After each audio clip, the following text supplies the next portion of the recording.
ہبلی میں اجتماع ہوا تھا لاسٹ ویک ہی، وہاں پر ایک بہت اچھی نشست سوال و جواب کی دونوں دن ماشاءاللہ ہوئی تھی، اور بہت تفصیل سے آپ نے ان سوالات کے جوابات دیے تھے. تو اس میں ایک سوال میں نے آپ سے کیا تھا کہ کوئی شخص اگر جماعت میں ایسے وقت آیا مسجد میں کہ امام قعدہ اخیرہ میں بیٹھے ہوئے ہیں، جماعت پوری جو ہے تحیات پڑھ رہی ہے، اس نے تکبیر تحریمہ کہی اللہ اکبر، اور ابھی وہ بیٹھنے والا تھا، یعنی وہ تحیات میں نیچے بیٹھ نہیں سکا، اسے وہ رکن نہیں ملا، اور امام صاحب نے سلام پھیر دیا. تو آپ نے فرمایا تھا کہ اس پر آپ مزید کچھ تحقیق کر کے پھر بتائیں گے. تو کیا وہ اچھا اگر نہیں تو کل لے لیتے ہیں انشاءاللہ اس کو. بتلاتے ہیں جی امام قریب مائک قریب کر دیں. بسم اللہ الرحمن الرحیم. امام آخری قاعدے میں بیٹھا تھا جی اور مقتدی نے اللہ اکبر کہہ کر شرکت کی جی اور ابھی تشہد میں بیٹھا نہیں تھا کہ امام نے سلام پھیر دیا. جی یہی سوال ہے. ہاں تو مقتدی امام کے ساتھ نماز میں شریک ہو گیا.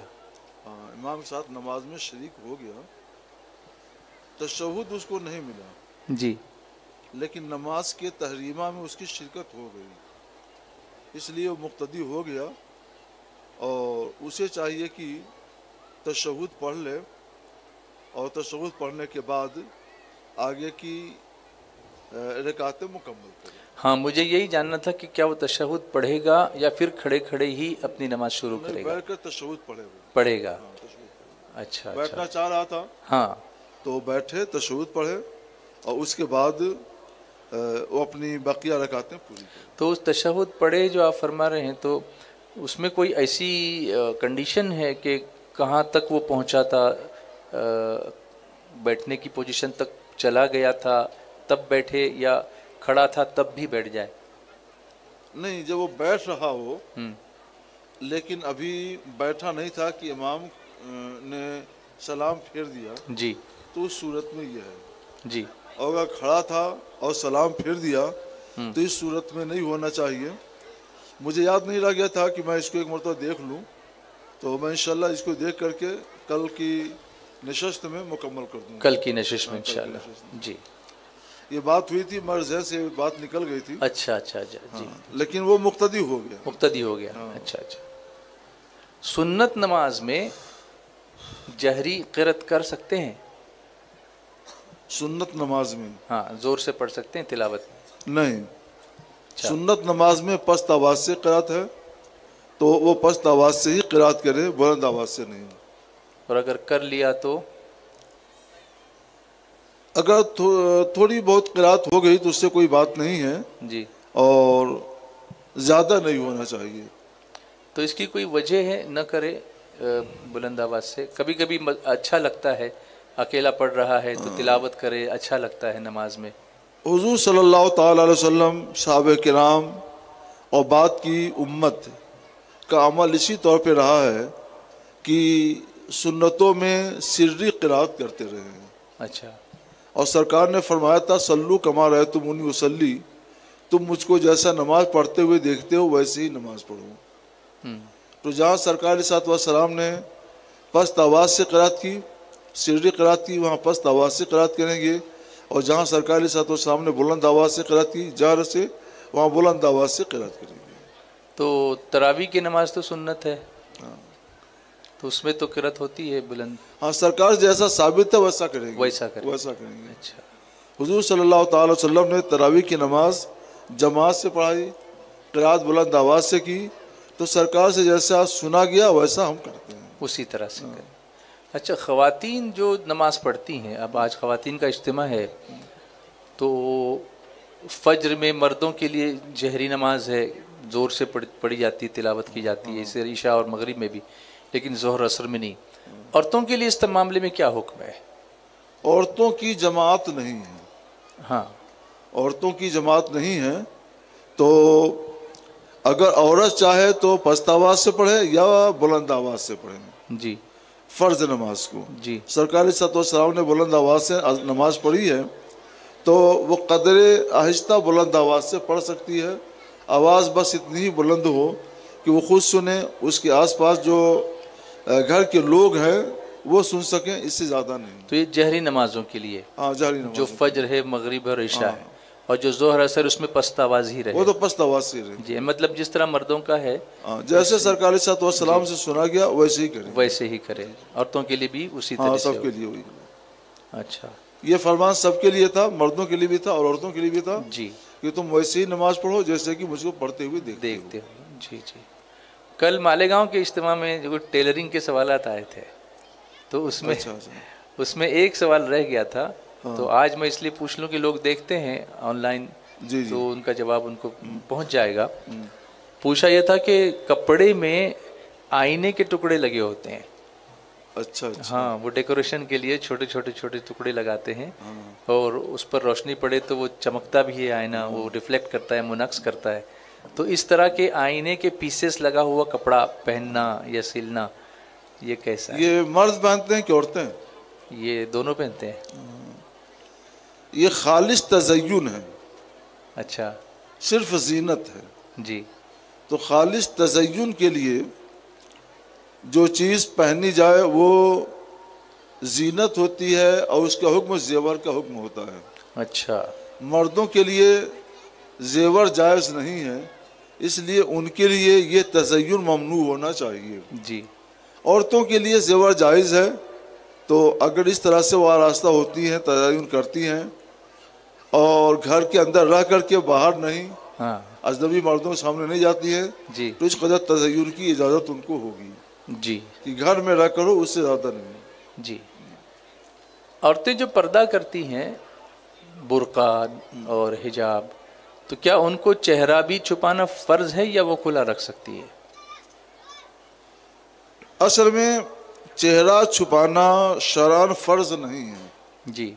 لیکن بعد میں جب برائیاں پھیلنی شروع ہوئیں تو ان کا تعلق زیادہ تر چہرے سے ہوا. جی. تو پھر فقہا نے فرمان جاری کر دیا کہ چہرہ چھپانا بھی واجب ہے. اچھا. کہ فتنہ اور فساد یہاں سے پیدا ہوتے ہیں, لہٰذا جو فتنے فساد کا دروازہ ہے اس کو ہی بند کر دیا جائے. جی. اس لیے اب چہرے کو چھپانا بھی ضروری ہے, جیسا کہ بدن کے نشو و فراز اور دوسرے حصوں کو چھپانا ضروری ہوا. جی. وہ کون سے مرد ہیں جن سے پردہ نہیں ہے؟ وہ کون سے مرد ہیں جن سے پردہ نہیں ہے؟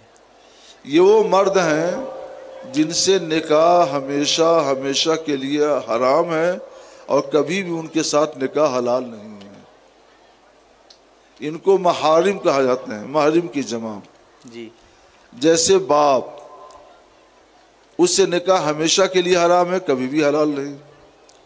بیٹا, اس سے نکاح ہمیشہ کے لیے حرام ہے, کبھی بھی حلال نہیں. اور اسی طرح سے اور بھی لوگ, جیسے بھائی, اس سے نکاح ہمیشہ کے لیے حرام ہے, کبھی بھی حلال نہیں. تو جن سے نکاح قرآن نے ہمیشہ کے لیے حرام کر دیا اور کبھی بھی حلال نہیں کیا, تو وہ لوگ محارم سے ہیں. ان میں سے ہر شخص محرم ہے اور اس سے پردہ کا حکم نہیں ہے. جی. اصل حکم یہی ہے. لیکن اب چونکہ زمانہ میں فساد زیادہ آ چکا, تو حکم یہ ہے کہ کچھ محارم ایسے ہیں کہ ان سے بھی عورت کو پردہ کرنا چاہیے.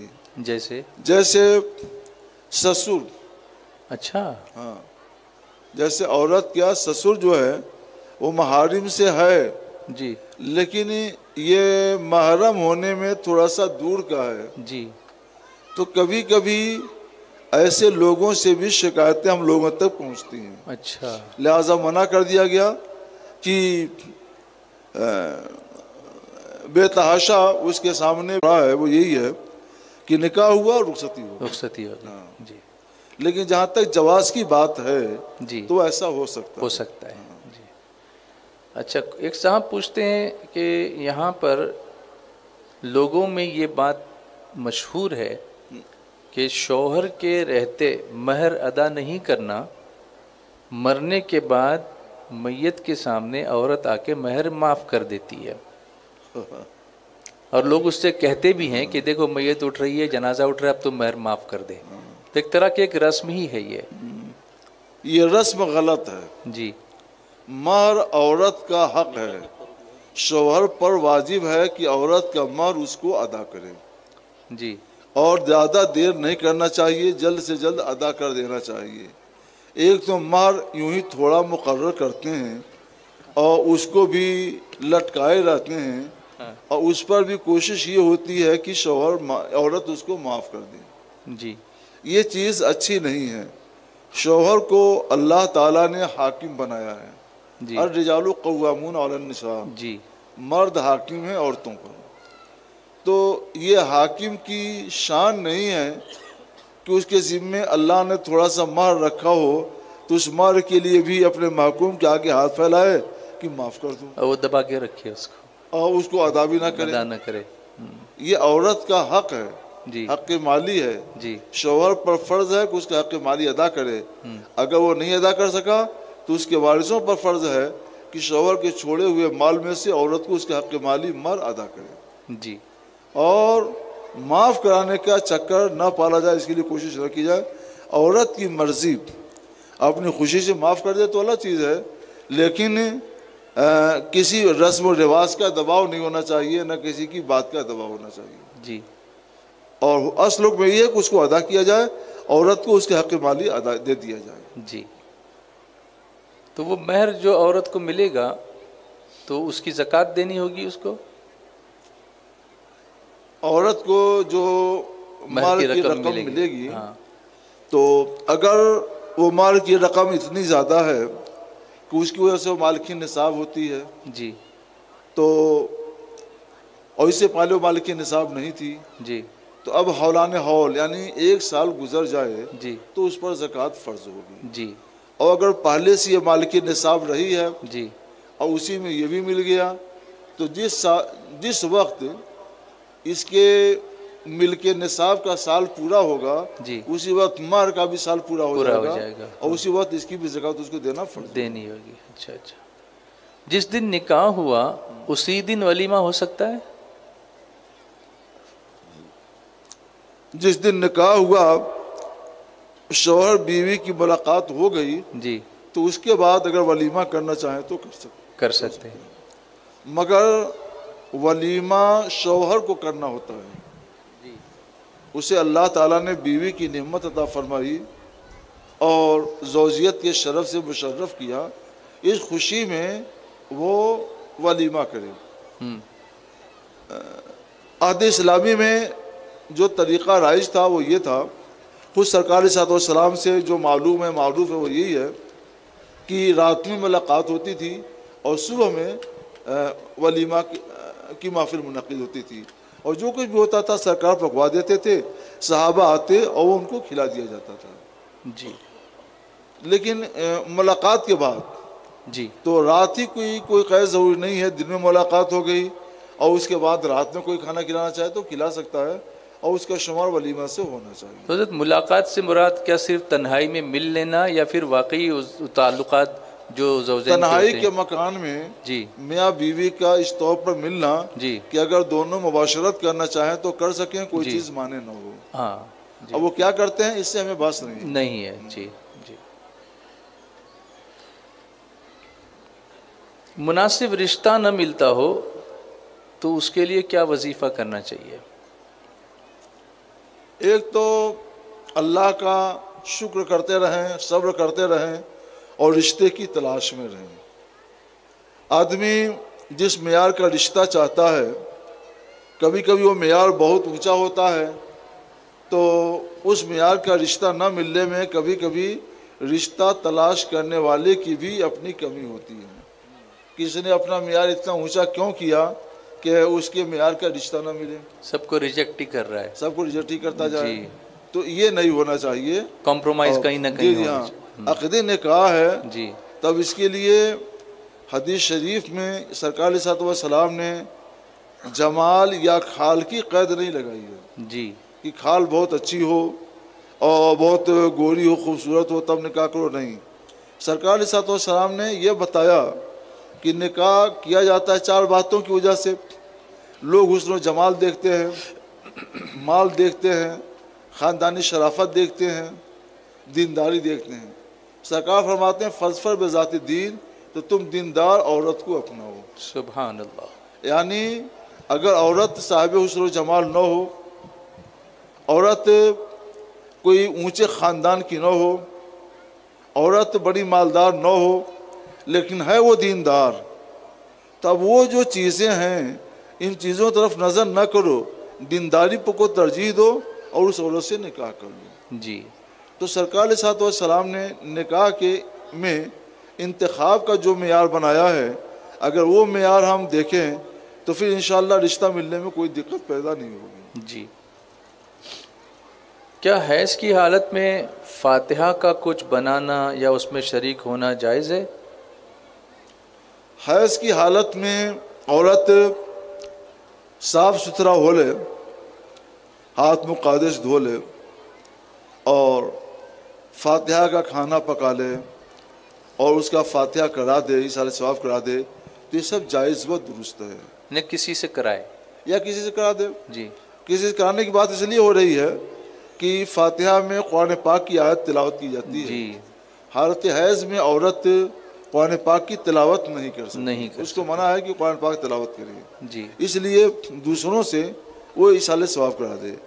اور ایسا بھی ہو سکتا ہے کہ پہلے سے اس نے تلاوت قرآن کر رکھی ہے تو کچھ درود شریف پڑھ لے، استغفار پڑھ لے، تسبیح پڑھ لے، جو اس حالت میں پڑھ سکتی جو اس حالت میں پڑھ سکتی ہے. جی. اور پہلے جو تلاوت کر چکی ہے وہ تلاوت لے لے اور ان سب کو ملا کر کے کھانے کے ساتھ ایصال ثواب کر دے. ہاں. تو خود بھی کر سکتی ہے. ہاں ہاں. تو اس کے لیے حیض سے پاک ہونا ضروری نہیں ہے. جی. نجاست کہاں ہے؟ جی. ایک مخصوص جگہ پر ہے جو محدود ہے، محدود جگہ پر ہے، اور نجاست بھی کسی ذریعے سے وہاں پر روک دی گئی ہے، اس سے آگے تجاوز نہیں کرتی ہے. جی. مگر کھانا اسے تو نہیں پکایا جاتا ہے. جی. کھانا تو ہاتھ سے پکاتے ہیں، آنکھ سے دیکھتے ہیں، منہ سے چکھتے ہیں، یہ سب پاک ہیں. ایک حدیث میں ہے، بخاری شریف کی حدیث میں ہے کہ سرکار علیہ الصلوۃ والسلام نے ام المومنین حضرت عائشہ صدیقہ رضی اللہ تعالیٰ عنہ سے فرمایا ناولینی الخمرہ. سرکار مسجد نبوی شریف میں تھے اور حضرت عائشہ صدیقہ رضی اللہ تعالیٰ عنہ اپنے حجرے میں تھیں. حجرہ شریف میں اور مسجد نبوی شریف میں بیچ میں بس ایک دیوار حائل تھی، اس کے علاوہ کوئی فرق نہیں تھا. حضور نے فرمایا ناولینی الخمرہ، مجھے ذرا مصلی دے دو. تو ام المومنین حضرت عائشہ صدیقہ رضی اللہ تعالیٰ عنہ فرماتی ہیں کہ حضور میں تو حائضہ ہوں، حیض آ رہا ہے. تو سرکار فرماتے ہیں ان حیضتک یا حیضتک لیست فی یدک، تیرا حیض تیرے ہاتھ میں تو نہیں ہے. اللہ اللہ. جی جی جی. تو مصلی مجھے دو. جی. تو انہوں نے مصلی پیش کیا، سرکار نے لیا، اس پر نماز پڑھا سرکار نے. سبحان اللہ. اگر حیض والی عورت مسجد میں رہنے والے نمازی کو مصلی دے اور وہ اس پر نماز پڑھے، یہ جائز ہے، جیسا خود سرکار علیہ الصلوۃ والسلام سے اس کا ثبوت ہے. تو فاتحہ دینا اور کھانا پکانا بدرجہ اولیٰ جائز و درست ہوگا. ماشاء اللہ. بینک میں جاب کرنا کیسا، اور اس سے جو کمائی آتی ہے انکم، وہ لینا کیسا؟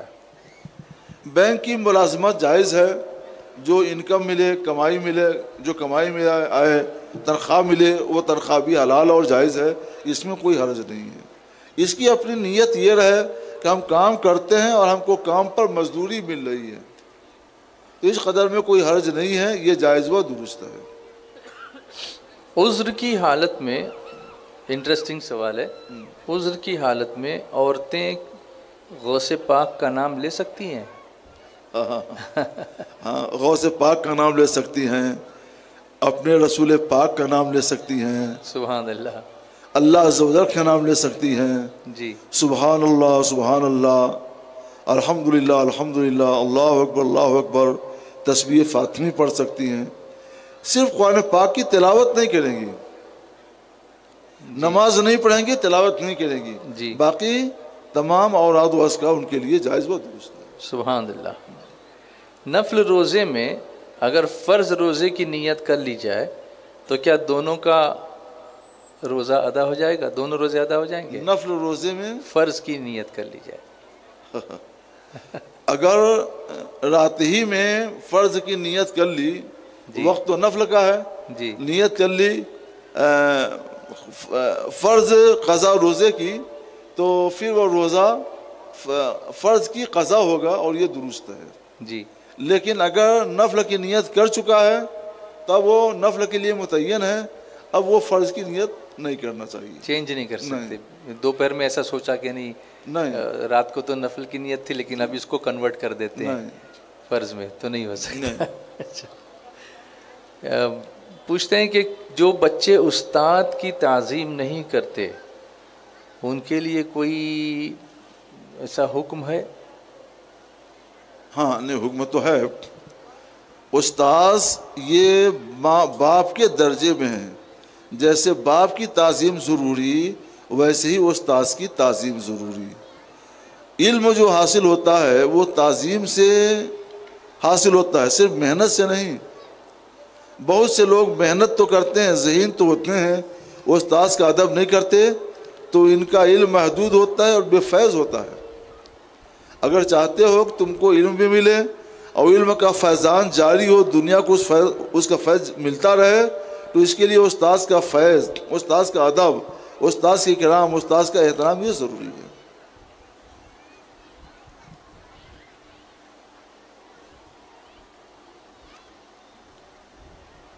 کوئی لڑکا اگر کسی لڑکی سے نکاح کا ارادہ لگتا ہو، حالانکہ یہ سوال میں نے دوسری طریقے سے پہلے پوچھا لیکن ایک دوسری طریقے سے اور آیا، نکاح کا ارادہ رکھ رہا ہے تو کیا اس سے بات چیت کر سکتا ہے؟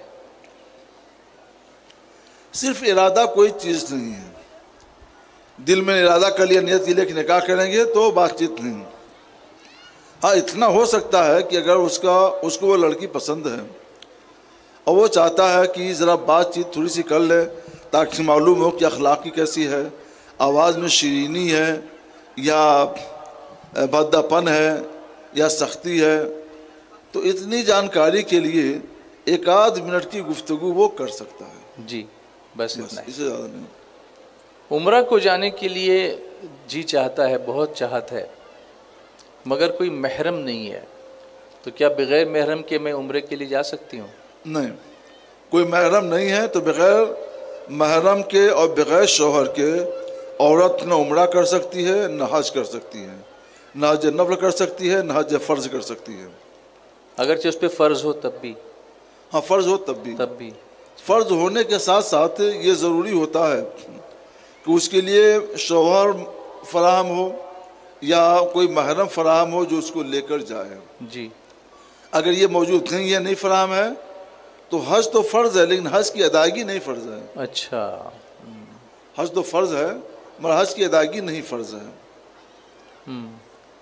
تو وہ انتظار جیسے اس وقت ہمارے اوپر نماز مغرب فرض ہے، جی مگر ادائیگی نہیں فرض ہے، ہاں جب وقت آئے گا جب وقت آئے تب فرض ہوگا۔ تب فرض ہوگا۔ ایسے جب اس کو محرم ملے گا جی یا شوہر ملے گا تب اس پر ادائیگی فرض ہوگی۔ اچھا، شوہر صاحب استطاعت ہے، حج فرض ہے، اس پر کر سکتا ہے، مگر بیوی کہتی ہے کہ میں اکیلے جانے نہیں دوں گی، مجھے بھی ساتھ لے چلو، اور دونوں کو لے جانے کی طاقت اس کے پاس نہیں ہے، تو بیچارہ کیا کرے؟ عورت اپنا زیور بیچ دے،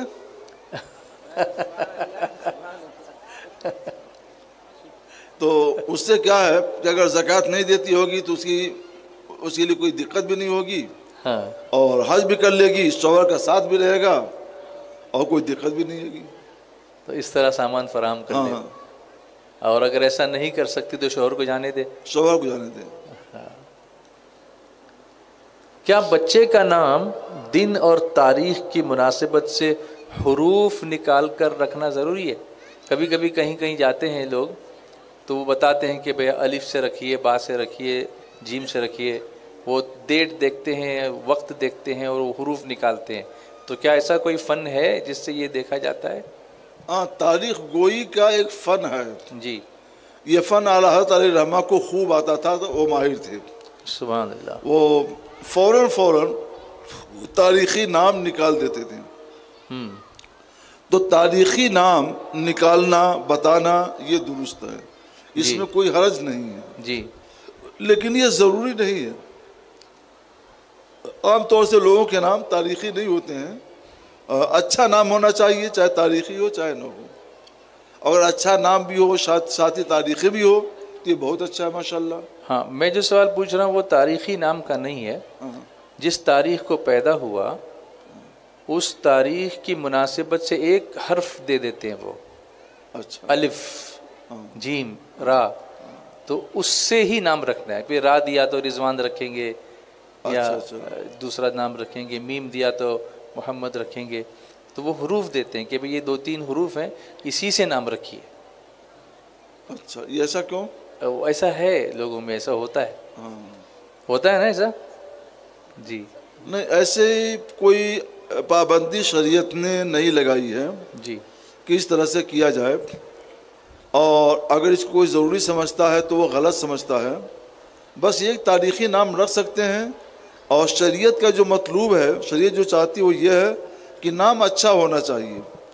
عبداللہ، عبد الرحمن، عبد الرحیم، یا محمد احمد، یا اس طرح کے جو دوسرے نام ہیں یہ رکھ سکتے ہیں. یہ اچھے نام ہیں.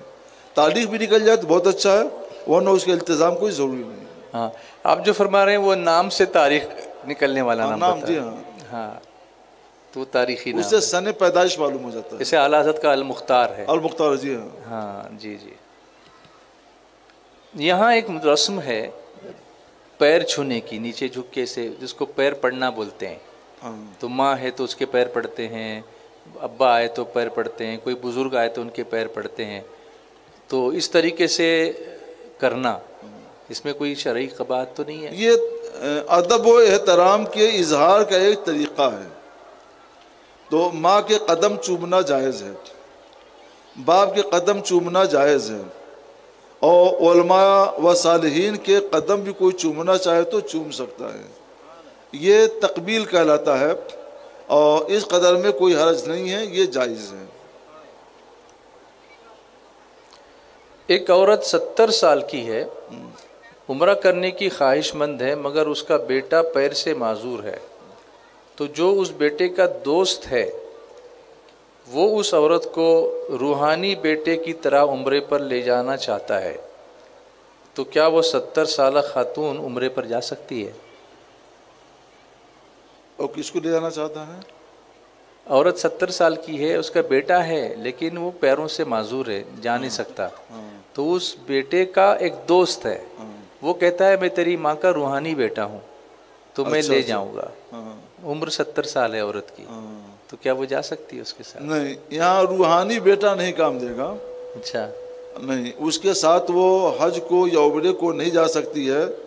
اگر اس کو کوئی روحانیت کا شرف ملا ہے تو وہ شرف برقرار رکھے، احترام کرے، ادب کرے، جی خدمت کرے، دلجوئی کرے، لیکن اس کے ساتھ یہ عورت سفر نہیں کر سکتی. اچھا. نہیں، سرکار صلی اللہ علیہ وسلم نے صاف نہ کر دیا ہے کہ جو عورت اللہ اور قیامت دن پر ایمان رکھتی ہے وہ سفر 3 دن کا، اور ایک حدیث میں 2 دن کا، اور ایک حدیث میں کہ 1 دن کا سفر نہ کرے، مگر یہ کہ اس کے ساتھ شوہر ہو یا محرم ہو. جی. اور یہ نہ شوہر ہے نہ محرم ہے، اس لیے روحانی بیٹا بن کر کے وہ ایسا نہیں کر سکتا. اچھا. کیا اقرب والے دن نکاح کرنا بہتر ہے یا مکروہ ہے؟ اقرب کے معنی آتے ہیں بچھو کے. بچھو. تو کوئی دن بچھو تو نہیں ہے. جی، وہ کیلنڈر میں لکھا ہوتا ہے قمر در اقرب ایسے، تو وہ کیلنڈر پہ جب لکھا ہوتا ہے اس دن لوگ نکاح نہیں کرتے، کہتے منحوس دن ہے. نہیں، کوئی بھی دن ہمارے یہاں منحوس نہیں ہے. ہمارے یہاں ہر دن مبارک ہے، ہر رات مبارک ہے. کوئی دن منحوس نہیں، کوئی رات مبارک نہیں. بس کیا کرنا ہے کہ جو بھی اچھا کام کرنا ہو تو بسم اللہ پڑھ کر وہ کام کیجیے. درود شریف بھی اس کے بعد پڑھ لے تو اور اچھا ہے. پھر وہ مبارک ہی مبارک ہے، مسعود ہی مسعود ہے، اس کے اندر نحس کا، منحوسیت کا کوئی اثر نہیں آئے گا. جی. اگر شوہر شرابی ہے اور بیوی کو شراب پی کر مارتا ہے، مگر وہ بیچاری وہ مارتا ہے تو اس کو معاف کرتی ہے، تو کیا اس کی معافی ہو جائے گی شوہر کی، کیونکہ بیوی معاف کر رہی ہے؟ اس کو پیٹنا اور مارنا یہ جائز نہیں ہے، اور شراب پینا یہ سخت حرام اور گناہ کبیرہ ہے۔ اس وجہ سے مارتا پیٹتا ہے کہ اس کی عقل کام نہیں کر رہی ہے، تو عقل کو ختم کرنے کا کام کس نے کیا ہے؟ شراب پی کر یہ کام بھی اسی نے کیا، اپنی عقل کو برباد کر دیا ہے۔ تو اس کی وجہ سے اسے کوئی معافی نہیں ہوگی۔ شراب پینا حرام و گناہ کبیرہ ہے، اور شراب پینے کے بعد کسی کو مدہوشی میں مارنا، ایذا پہنچانا، تکلیف پہنچانا، یہ بھی حرام و گناہ ہے، لہذا اس کی اجازت نہیں ہے۔ رہ گئی بات بیوی کی رحمت دلی کی، اگر وہ معاف کر دے گی تو یہ معاف ہو جائے گا، یہ اس کا حسن کرم ہے، حسن اخلاق ہے، یہ الگ بات ہے۔ لیکن وہ معاف نہ کرے تو یہ اللہ کے ہاں پکڑا جائے گا، اور سختی سے پکڑا جائے گا، مواخذہ ہوگا۔ کیا بیوی اپنے شوہر کا نام لے سکتی ہے؟ کچھ علاقوں میں ایسا مشہور ہے کہ بیوی اگر شوہر کا نام لے گی تو نکاح ٹوٹ جاتا ہے۔ نہیں، نکاح تو نہیں ٹوٹے گا۔ بیوی اگر شوہر کا نام لے لے تو نکاح نہیں ٹوٹے گا، یوں ہی شوہر اگر بیوی کا نام لے لے تو نکاح نہیں ٹوٹے گا۔ جی، لیکن مسلمانوں کا عرف یہ ہے عام طور پہ کہ بیوی شوہر کا نام لے کر نہیں پکارتی، جی، بلکہ اس کے ادب و احترام کا لحاظ کرتے ہوئے کچھ مناسب الفاظ سے اس کو پکارتی ہے۔ ایک عورت کے شوہر کا نام رحمت اللہ تھا، ہاں، تو نماز میں سلام پھرتی تھی، السلام علیکم منع کے ابا بولتی تھی احتراماً، ہاں، کہ کہیں نکاح نہ ٹوٹ جائے گا۔ کہیں نکاح ٹوٹ جائے۔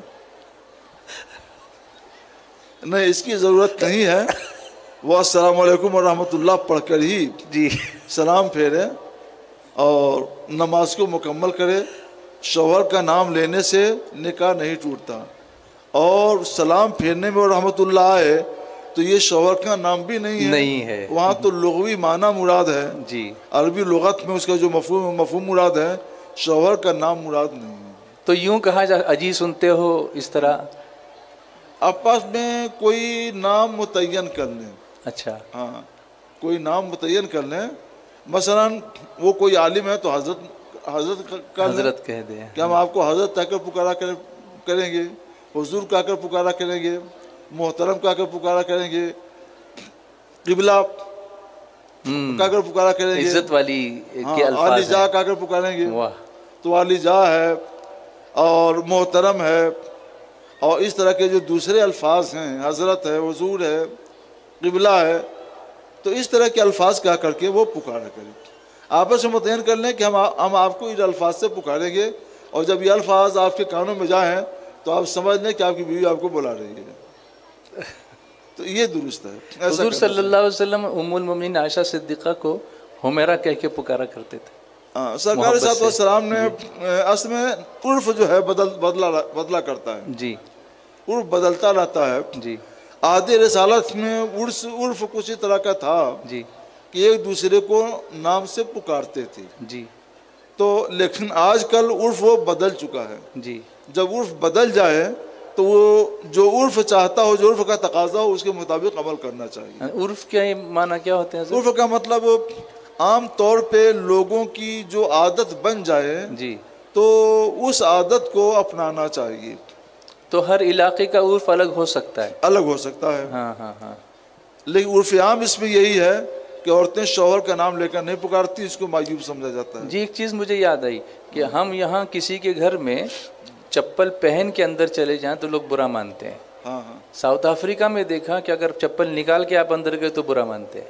ہاں، تو یہ وہاں کا عرف ہوا۔ وہاں کا عرف ہوا، جی، وہاں پہ ایسا نہیں کرنا چاہیے۔ ہاں، جی، میں ایک مرتبہ برطانیہ گیا جی، تو اپنے یہاں کے عرف کے مطابق میں نے چپل دروازے کے باہر نکالی، جی، کیونکہ اوپر سب قالین ہی بچھی تھی، اور اوپر جانے کے لیے جو زینہ میں لگا تھا، سیڑھی بنی تھی، اس میں بھی قالین، اندر کمرے میں جائے تو وہاں بھی قالین۔ تو کہا نہیں حضرت، آپ پہن کر آئیے، یہاں پر ٹھنڈا زیادہ ہے، پہن کر آئیے۔ ہاں، تو قالین پر ہی پہن کر چلنے کا شرف حاصل ہوا۔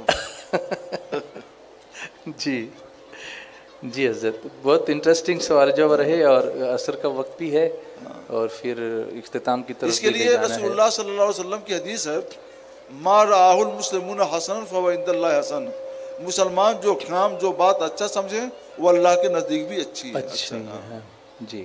یہ عرف یہی ہے کہ عام طور پہ مسلمانوں کی جو عادت بن جائے وہ درست ہے. جی جاتے جاتے ایک کویشچن، ہاں، کیا برتھ ڈے منا سکتے ہیں؟ برتھ ڈے، جی عید میلاد النبی صلی اللہ علیہ وسلم تو ہم لوگ مناتے ہیں، جی وہ بھی ایک طرح کا برتھ ڈے ہی ہے، جی عید میلاد النبی صلی اللہ علیہ وسلم کے نام سے مناتے ہیں. جی اسی طرح سے جو اولیاء اللہ ہیں، صالحین ہیں، علماء کبار ہیں، تو ان کی پیدائش کے دن کو یادگار کے طور پر منائیں کہ اللہ نے ان کی شکل میں ہم کو یہ نعمت عطا فرمائی، تو یہ جائز ہے. مگر منائیں کیسے، یہ ایک مسئلہ ہے. منانے کا طریقہ کیا ہو؟ منانے کا طریقہ یہ نہیں ہے کہ بسکٹ لا کر اس کو کاٹ دیں، کیک لا کر اس کو کاٹ دیں، یہ ہمارا طریقہ نہیں ہے. اسلامی طریقہ یہ ہے کہ اس روز گھر کی صفائی کر لیں، قرآن خوانی کریں، علماء طلباء کو بلائیں اور رسول اللہ صلی اللہ علیہ وسلم کا ذکر پاک کریں. سرکار کی ولادت کا ذکر پاک ہو تو سب کی ولادت کا ذکر ہو گیا، جی کیونکہ سرکار کے صدقے ہی میں سب کو وجود ملا ہے. وہ جو زمین نہ و تھے زماں تو کچھ نہ تھا، وہ جو نہ ہو تو کچھ نہ ہو، جان ہے وہ جہان کی، جان ہے تو جہان ہے. تو سرکار کا ذکر پاک کرنا چاہیے. سرکار کا ذکر پاک ہو گیا تو آپ کے صدقے میں ہمارا آپ کا سب کا ذکر پاک ہو گیا. جی یہ برتھ ڈے منانے کا، یہ یوم یعنی پیدائش اپنا منانے بھی کا اگر طریقہ، کوئی مناتا ہے تو اس طریقے سے اس طریقے سے منائے، ان کو یاد کرے ہاں، حضور ان کو صلی یاد اللہ کرے. علیہ وسلم کو. اس میں پھر وہ جو آج کل کی جو رسمیں ہیں، کیک کاٹنا وغیرہ، یہ سب نہیں، یہ سب نہیں یہ کرنا نہیں. چاہیے. قصیدہ بردہ شریف پڑھ لیا، قصیدہ بردہ شریف پڑھیں، ہاں. نعتیں پڑھیں، اللہ کی حمد پڑھیں، جی اور تقریر جو ہو اس میں اخلاق حسنہ پر تقریر ہوں کہ اپنے اخلاق اچھے بنائیے، سب سے محبت سے مل کے جل کے رہیے، کسی کو گالی مت دیجیے، کسی کو برا بھلا نہ کہیے، یہ سب ہونا چاہیے. تو یہ ایک طرح سے ایک عظیم یادگار ہو جائے گی. یہ عظیم یادگار ہو جائے گی. ہاں، تو ہمارے یہاں یادگار منانے کا طریقہ یہ ہے، اور غیروں کی مشابہت سے بھی بچ جائیں گے. اس سے بچ جائیں گے. تو یہ اچھا اسلامی طریقہ آپ نے بتایا. جی. اللہ تعالیٰ اس پر عمل کرنے کی توفیق عطا فرمائے. آمین. عصر کی جماعت ابھی یہاں پر